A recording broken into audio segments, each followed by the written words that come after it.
estos prejuicios, estas actitudes, estos pensamientos, las tienen también los trabajadores, la gente que trabaja dentro de las instituciones, ¿no? O sea, lo tienen los ministerios públicos, lo tienen los fiscales, lo tienen las policías. Entonces, y precisamente porque, te vuelvo a repetir, lo aprendieron ya sea en su casa, con sus padres, con sus hermanos, con sus tíos, o en la escuela.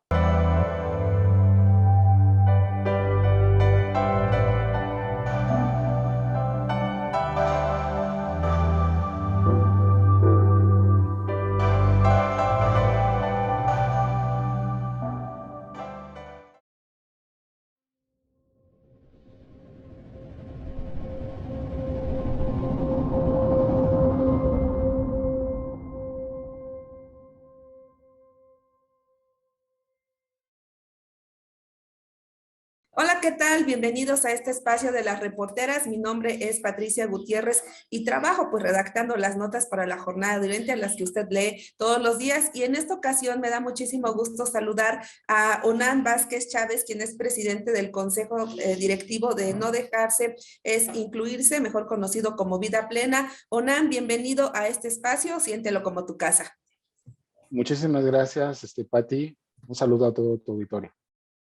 Muchísimas gracias a ti. Y bueno, vamos a hablar de temas muy relevantes, sobre todo para la comunidad lésbico, gay, bisexual, travesti y transexual, y más porque el acceso a la justicia es una de las principales dificultades que están enfrentando. Tristemente, no de ahora, ya desde hace tiempo, lo platicábamos antes de que comenzara el programa. Entonces, quisiera que por favor nos dijeras qué engloba el acceso a la justicia y también si tienes algún caso que haya ocurrido recientemente o en tus años como activista, por favor, hacérnoslo saber.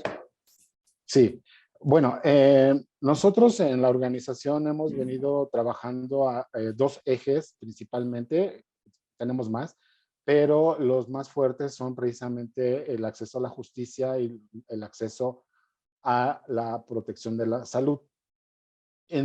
Con respecto al acceso a la justicia, pues lo que nosotros hacemos es precisamente documentar los obstáculos o las violaciones a los derechos humanos de la población LGBTI que ocurren en las instituciones o también o pueden ocurrir en eventos privados, ¿no? Y va desde la cuestión de documentar agresiones eh, de todo tipo hasta la documentación de los crímenes de odio por homofobia. Entonces, también en este caso, bueno, damos orientación legal, orientación jurídica a las poblaciones LGBTI que estén enfrentando algún caso de discriminación, ya sea laboral o ya sea en las instituciones, ¿no? Ya sea de salud o de justicia. Y desgraciadamente, pues como tú lo mencionaste, es algo que ha venido ocurriendo pues desde el inicio que nosotros comenzamos a hacer ese trabajo a favor de los derechos humanos de la población LGBTI en Puebla, y que desgraciadamente pues ha sido constante, ¿no? Y permanente. Y que tiene que ver específicamente con pues todos los prejuicios que hay alrededor de la diversidad sexual, todos los mitos, ¿no? Todos los miedos infundados que todavía están, que permean, ¿no? En la mente pues, de un amplio sector de la sociedad y que desgraciadamente esto ha ocasionado que las poblaciones LGBTI pues vivan violencias de todo tipo, discriminación, agresiones, e incluso asesinatos. Y que son eso, ¿no? O sea, son injusticias que están basadas precisamente en mitos, ¿no? En prejuicios, como ya lo mencioné hace un momento. Y eso es algo que pues tenemos nosotros también, pues ese propósito, ¿no? También de desmitificar la diversidad sexual para, pues, tratar de contribuir a que se reduzcan todas estas violencias, porque si las personas tienen mayores conocimientos sobre la diversidad sexual, sobre la sexualidad humana, sobre los derechos humanos, eh, sobre la igualdad, ¿no? Sobre la justicia, eh, pues seremos una mejor sociedad, ¿no? Y la convivencia va a ser más pacífica todavía, o es lo que, más bien lo que pretendemos, ¿no? Que no haya violencia solamente por el hecho de ser diferentes o tener una orientación sexual diferente o expresarse genéricamente de una manera o de otra, ¿no? O sea, somos personas, somos seres humanos que estamos compartiendo los espacios, que estamos también contribuyendo también al crecimiento humano de la sociedad. Entonces, eh, el, el trabajo es precisamente para que, por un lado, las personas LGBTI se sientan más empoderadas y más seguras de sí mismas, más siendo honestos y honestas consigo mismos. Y por el otro lado también hacia la sociedad, hacia las instituciones, para que quienes en este caso imparten justicia, pues lo hagan precisamente imparcialmente, ¿no? O sea, sin que los prejuicios que tenga el servidor público influyan para obstaculizar el acceso a la justicia a una persona de la diversidad sexual. Lamentablemente, son las instituciones también las que en algún momento dado, pues han sido parte del problema, ¿no? Porque actualmente estamos viendo y documentando nuevamente dos casos muy lamentables que le están ocurriendo bueno, tres personas. El primero es el caso de un joven que fue despedido de una empresa de transporte muy reconocida en Puebla, de México Puebla, y que ahorita me acabo de enterar de que ya firmó un convenio con la UAP para transportar a los estudiantes de la universidad. Y pues yo me pregunto, ¿no? ¿Qué va a hacer la UAP para garantizar la seguridad de los estudiantes LGBTI de la UAP que usen los servicios de Estrella Roja cuando, bueno, ya lo mencioné, cuando, cuando ha sido acusada de violar derechos humanos, de hacer pruebas de detección de VIH escondidas de los empleados, de no reconocerles el derecho a las trabajadoras que se embarazan, o sea, que las corren también por haberse embarazado, o simplemente no les dan los servicios que deben darles. Entonces, ese es uno de los casos, ¿no? El otro también tiene que ver con el acceso al matrimonio igualitario de dos personas con VIH, ¿no? Que les negaron el matrimonio porque tienen VIH, ¿no? Entonces, en este caso, también son violaciones, son delitos, primeramente, o sea, son delitos que se cometen, o sea, que pueden cometer los particulares o que pueden cometer también los trabajadores que trabajan en las instituciones, eh, y que están basados en prejuicios, por un lado, ¿no? Aun cuando en el caso del matrimonio que te estoy mencionando, la Suprema Corte de Justicia emitió un comunicado de una resolución en donde no hay ningún impedimento para que personas, ya sea con VIH o con cualquier otra enfermedad crónica,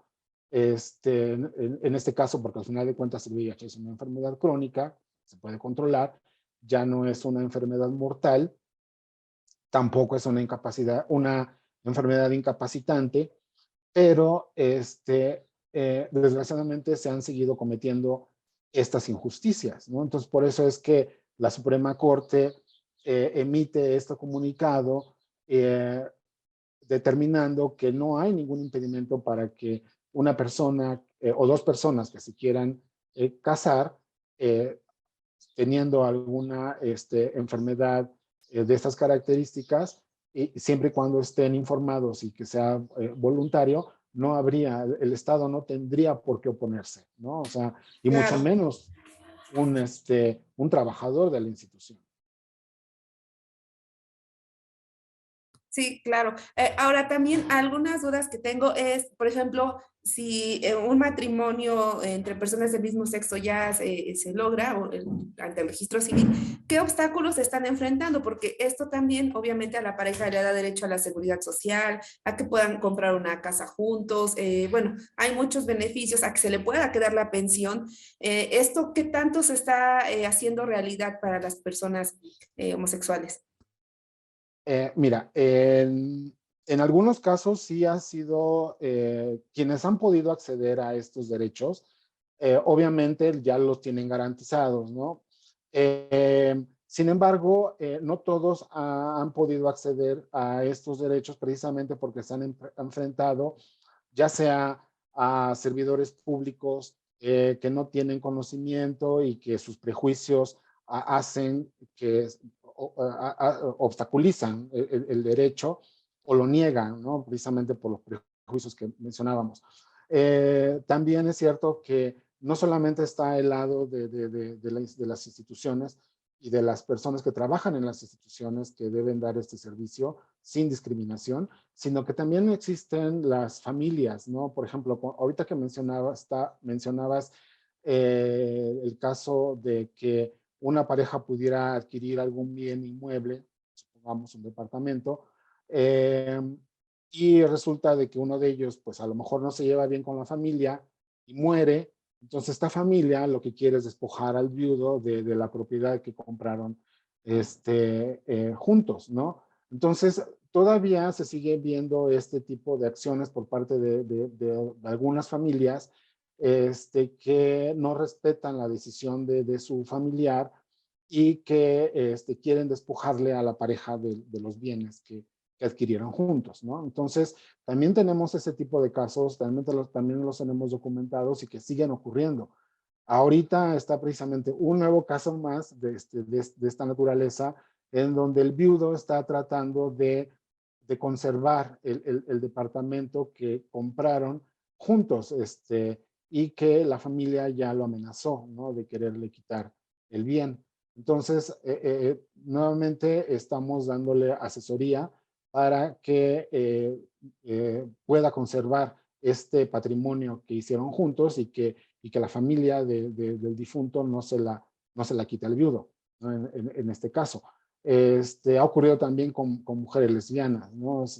Y que desgraciadamente, eh, pues siguen ocurriendo y que, bueno, quienes se acercan a nosotros, pues les damos la mayor cantidad de herramientas para que ellos mismos también lleven sus casos. O sea, también aquí el otro actor va a ser la persona afectada de qué tanto se quiere enfrentar al sistema, ¿no?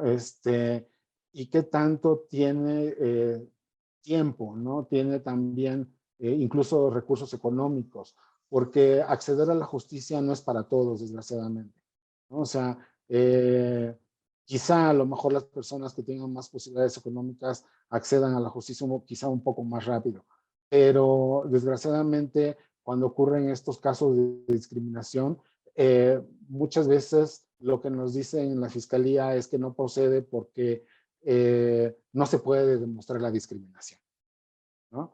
Y además de eso, que la persona afectada, pues obviamente tiene que presentar la mayor cantidad de pruebas posibles e incluso cuando presenta estas pruebas de agresiones, de acoso, de intimidación, de burlas, de ofensas, a veces hasta la misma persona que trabaja en la fiscalía, en este caso un ministerio público, lo revictimiza, ¿no? Le dice, por Sí, ejemplo, sí. eh, pues es que tú no te aceptas, ¿no? Si te están ofendiendo con esta palabra, pues sí, eso es lo que eres, ¿no? Cosas así de ese tipo o sea, de respuestas dan en el Sí. ministerio público. ¿Y tú a qué atribuyes a que se sigan teniendo estas actitudes en los mismos servidores públicos, pero también entre la misma población? O sea, no puede ser posible que han pasado años y años de tratar de concientizar a la gente y no cambia, parece que nada. Es una cuestión cultural muy arraigada, o sea, con raíces muy profundas y también muy añejas. O sea, la homofobia se sigue enseñando en las casas, ¿no? O sea, en los mismos hogares se sigue enseñando la homofobia, o sea, se enseña a odiar en las familias, ¿sí? Se enseña a señalar, se enseña a rechazar al diferente. Se les dice, no tienes que ser así porque te va a pasar esto, ¿no? Y les dicen cómo, ¿sí? Entonces, es aprendido, son conductas aprendidas y son prejuicios negativos que, que obviamente hacen que haya un pensamiento igual, negativo, y un sentimiento también negativo, ¿no? O sea, eh, eh, sentimos lo que pensamos, ¿sí? Si pensamos que algo es malo o algo merece mi juicio, entonces voy a hacer todo lo posible por castigar a esa persona, o por señalarla, o por hacerle algún daño, o por lo que sea, ¿no? Con tal de yo satisfacer mi superioridad o mi ego, ¿no? Porque yo me siento moralmente superior que el otro. Entonces, son por ese tipo de cosas que ocurren, ¿no? Entonces, estos prejuicios, estas actitudes, estos pensamientos, las tienen también los trabajadores, la gente que trabaja dentro de las instituciones, ¿no? O sea, lo tienen los ministerios públicos, lo tienen los fiscales, lo tienen las policías. Entonces, y precisamente porque, te vuelvo a repetir, lo aprendieron ya sea en su casa, con sus padres, con sus hermanos, con sus tíos, o en la escuela, con los maestros, ¿no? O incluso en el trabajo, ¿no? También, ¿sí? O sea, es algo que desgraciadamente es eh, una, pues ahora sí que un sistema, de educativo que tenemos en la familia mexicana, ¿no? Entonces, si la familia de alguna manera dejara de señalar al diferente, si se respetaran todas las expresiones dentro de las mismas familias, pues otra sociedad también tendríamos, ¿no? O sea, lo que sucede es que ni en la misma familia se respetan las diferencias. Sí, claro. También quiero preguntarte si en alguno de los casos por discriminación ha ganado la víctima en un juicio. Sí, sí han ganado, o sea, sí ha habido casos de discriminación laboral que han sido muy exitosos y que, bueno, tuvieron suerte quizá, ¿no? O sea, es lamentable decirlo, tuvieron suerte, ¿no? Encontraron personas sensibles que sí hicieron su trabajo y que lograron defender a la víctima, ¿no? Pero, y esas ojalá tuviéramos ese tipo de personas dentro de las instituciones. No sé si ha habido casos, quizá uno de los que nosotros más sonados tenemos es precisamente también de un abogado que fue corrido de un bufete de abogados por ser homosexual y por haberse casado. Y entonces, además de que era de los abogados estrella del corporativo, pero cuando conocen o saben de que era homosexual, lo corren y él demanda a la firma de abogados y afortunadamente gana, ¿no? Y en México ocurrió, en la Ciudad de México. O sea, son de los casos más exitosos, ¿no? O sea, obviamente también tuvo una indemnización muy importante económica, y todo, ¿no? Entonces, ojalá tuviéramos más casos exitosos de esta naturaleza para que también los que discriminan no se vean alentados a realizarla. Porque el hecho de que no haya justicia es como alentar a todos los discriminadores, a todos los violentadores, y que aquí La acabe, impunidad. y que exactamente la impunidad hace que piensen que lo que hacen está bien o que no van a recibir castigo, ¿no? Muy bien, estamos platicando con Onan Vázquez Chávez, presidente del Consejo Directivo de No Dejarse es Incluirse Vida Plena. Onan, ¿cómo romper este círculo de discriminación? Si bien dices que comienza en casa, pero a veces es muy difícil quitar estas costumbres. ¿Desde dónde tenemos que partir? Pues precisamente primero de visualizar, ¿no? Porque hay ocasiones en que, como tú dices, es muy difícil porque lo vemos ya como algo natural, o sea, se naturaliza la violencia, se naturaliza la discriminación, se naturaliza el señalamiento, ¿no? Entonces, si todo eso que nosotros consideramos natural, pues deberíamos de comenzar, ¿por qué es natural? O sea, ¿quién dijo que eso era natural? ¿No? Comenzar a verdaderamente a cuestionar todas estas cuestiones, todas estas violencias, pero primero sí, se tiene que desnaturalizar, o sea, desnaturalizarlo, como tú dices, es muy complicado, porque creemos que así debe ser, ¿no? O sea, las mujeres deben ser así, los hombres deben ser así, ¿no? Y aparte de eso, todo se reduce a la cuestión también de los órganos sexuales. Desde el momento en que nacemos, lo primerito que nos ve la partera o el médico es cuáles son tus órganos sexuales para que entonces a partir de ahí haga la separación y entonces te comportes de tal o cual manera. Y si no te comportas así, entonces viene el castigo y viene todo el señalamiento, viene el rechazo, viene todo lo demás.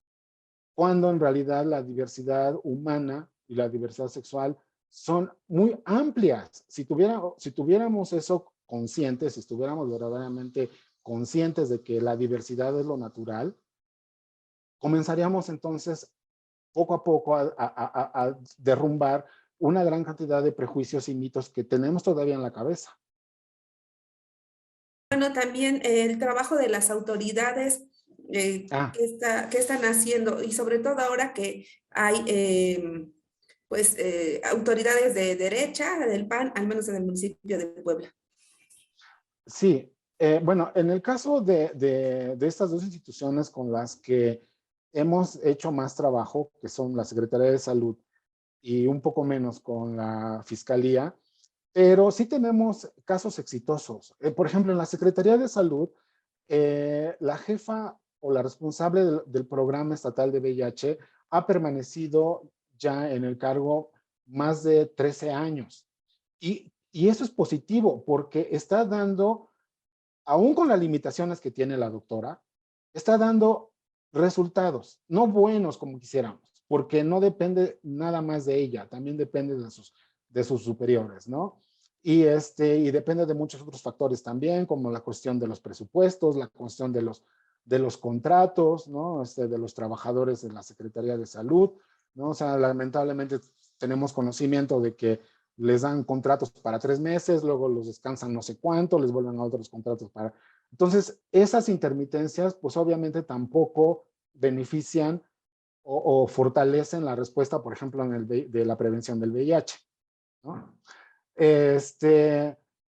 Pero, sin embargo, el trabajo que hemos hecho específicamente en la Secretaría de Salud y que te digo que es un caso exitoso es precisamente la permanencia en el cargo de la jefa del programa. Esperemos que todavía quede ahí todavía muchos años más la doctora María Claudia.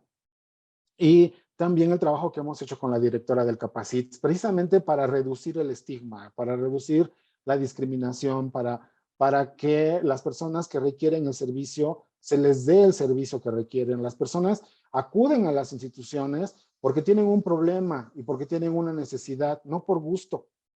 Entonces, las personas que deben de estar ahí deben tener muy claro eso. La gente que se acerca acá tiene un problema y quiere solucionarlo. Las personas que se acercan a la institución tienen una necesidad y yo se las voy a satisfacer. Si los trabajadores de todas las instituciones tuvieran esto claro, otra cosa también sería, ¿no? O sea, también es cierto que las condiciones de trabajo dentro de las instituciones deben ser buenas para que den un buen desempeño. Pero si el ambiente de trabajo de la institución es horrible, si mis compañeros de trabajo son espantosos, si todo es formatitis, pues obviamente que van a estar de mal humor y van a atender también mal a la gente, ¿no? Entonces, hay que ver todos estos factores que influyen para que se dé un buen servicio a la ciudadanía que acude a las instituciones. Porque precisamente si no se obtiene lo que se busca dentro de las instituciones, la gente no va, no acude, ¿sí? Y muchas veces dicen, ¿y por qué no acuden? Pues, ¿cómo que por qué? ¿A poco no te has dado cuenta cómo atiendes? ¿No te has dado cuenta de todas las carencias que hay o qué es lo que sucede, ¿no? Entonces, eh, creo yo que eh, una manera de mejorar el servicio, la atención en las instituciones, sería por un lado, sí, la permanencia, que ojalá y permanezcan más tiempo dentro de sus puestos. Sí hay personal que ha estado durante más de 10 años, sí hay personal que está muy sensibilizado y capacitado y que qué bueno que sigue ahí, pero también va a ser muy importante que precisamente por la rotación de personal que hay, debería de haber un programa constante y permanente dentro de las instituciones de capacitación. Antes de que te sientes en ese escritorio, tienes que estar capacitado y sensibilizado, que sepas a quiénes son los que van a llegar a ti y que tengas claro de que vienen con un problema, tienen una necesidad y tú los tienes que ayudar a salir adelante de eso que tienen. Y bueno, lo que te preguntaba concretamente con el Ayuntamiento de Puebla, ¿sí hay algún trabajo conjunto? No, con el ayuntamiento no hemos hecho ahorita ningún acercamiento, nosotros específicamente, pero sí va a ser muy importante que el ayuntamiento se integre al Consejo Estatal para la Prevención y Control del VIH-Sida, porque Puebla alberga al mayor número de personas con VIH. ¿Sí? En Puebla, en la jurisdicción sanitaria número 6 de Puebla, es la que mayor número de personas con VIH concentra, también es donde mayores personas LGBTI habitan. Entonces, sí tiene que haber pues, un acercamiento, ya sea institucional, a través de la salud, o ya sea a través de pues de las instituciones o de las áreas correspondientes, ¿no? Específicamente quizá de derechos humanos. ¿Cuántas personas con VIH-Sida hay en esta jurisdicción? No tengo ahorita el dato, Uh-huh. desgraciadamente a la mano. Porque también esa es otra cosa que también nos hace falta. No tenemos el panorama epidemiológico. Dentro de los casos de éxito que hablaba yo, también están todavía muchas deudas y muchos pendientes por parte de la Secretaría de Salud, ¿sí? Y uno de los pendientes que nos deben es el panorama epidemiológico. Llevamos años solicitando a los secretarios de salud, a los gobiernos del estado que han pasado al actual, que se publique el panorama epidemiológico, porque no sabemos bien cuál es la respuesta que ha dado el gobierno del estado a la epidemia. Si no tenemos el panorama epidemiológico, no podemos medir si las acciones que se han hecho son efectivas o no, o en dónde están debilitadas, o en dónde no se han hecho acciones, ¿no? Entonces, y bueno, pues ojalá llamen pronto a reunión de Coesida, porque tampoco han mandado invitación para la próxima reunión de Coesida, y saber incluso también qué es lo que está pasando con la modificación a la estructura del sistema de salud, porque ahora como ya viene también el IMSS Bienestar y que no sabemos si el gobierno de Puebla se va a adherir a este sistema, porque según el gobernador ha dicho que está analizando si acepta la propuesta del gobierno federal, pues también no sabemos exactamente bien cómo va a continuar la atención y la prevención del VIH, en este caso muy específico. Muy bien, Onan, pues muchísimas gracias por ilustrarnos, como siempre. Te agradecemos mucho tu participación en el programa de las reporteras, ya es la segunda y esperamos que sean muchas más y que a través de pues estos mensajes que tú das nos vayamos sensibilizando, porque aun cuando varias personas ya lo hicimos, siempre hay algo nuevo que aprender y dejar de normalizar, ¿no? Con algunas conductas. Entonces, pues, Onan Vázquez Chávez, presidente del Consejo Directivo de No Dejarse es Incluirse Vida Plena, te agradecemos mucho y bueno, que tengas una excelente noche. Muchísimas gracias. Igualmente, gracias y también gracias a todo el auditorio que estuvo en esta emisión con nosotros. Nos vemos en la siguiente. Recuerden que todas las noches a las 8, a las 20 horas se transmiten nuestros programas con su servidora, con mis compañeros reporteros. Entonces, pues, por favor, esté al pendiente y acompáñenos porque hay temas muy interesantes. Mientras tanto, les saludo y hasta la próxima. Ya quedó, Nan. Muchísimas gracias. No, al contrario, muchas gracias a ti. Y Bueno, todavía quedó pendiente, ¿no? También del link. Ahí tengo guardadito el otro. órale, bueno, entonces mañana sale a las 8, ¿eh? Órale, sale y Bueno, vale. gracias, hasta luego. A ti hasta luego, que estés muy bien. Bye. Bye,